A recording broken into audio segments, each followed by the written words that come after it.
2002 সালে যানবাহনের চাপ কমাতে আরিচা থেকে ফেরিঘাট সরিয়ে পাটুরিয়ায় 5টি ঘাট নির্মাণ করে সরকার। তবে কিছু প্রভাবশালী ব্যক্তি সেখানে গড়ে তোলে অবৈধ বালু ব্যবসার সিন্ডিকেট। একসময় গুরুত্বপূর্ণ 1 ও 2 নম্বর ঘাট এখন পরিণত হয়েছে বালুর স্তূপে। চলাচল বন্ধ হয়ে দুর্ভোগে পড়েছেন যাত্রী ও চালকরা। পদ্মা যমুনা থেকে তোলা কোটি কোটি ঘনফুট বালু বিক্রি করে হাতিয়ে নেওয়া হচ্ছে বিপুল অর্থ। স্থানীয়রা এসব অবৈধ কর্মকাণ্ড বন্ধ ও জড়িতদের শাস্তির দাবি জানিয়েছেন।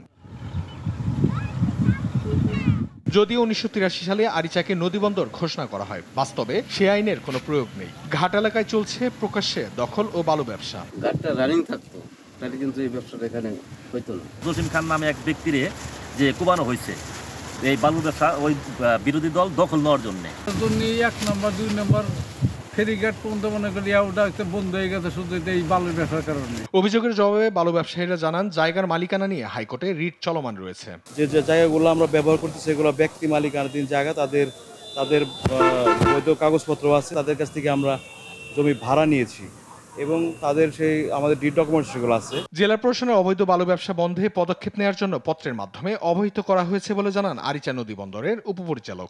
আমরা এই ব্যাপারে উপজেলা প্রশাসন এবং জেলা প্রশাসনকে চিঠি দিয়েছি যে মাঝে মাঝে এখানে মোবাইল কোর্ট পরিচালনা করে অবৈধ বালু ব্যবসার বিরুদ্ধে অভিযান পরিচালনা করার জন্য।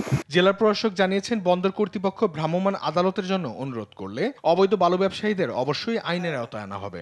আমাদের কাছে ওনারা যদি রিকুইজিশন দেয়, আমরা মোবাইল কোর্ট করে অপসারণের ব্যবস্থা নেব। দ্রুত সমস্যার সমাধান করে সিন্ডিকেট মুক্ত ফেরিঘাট দেখতে চান স্থানীয়রা।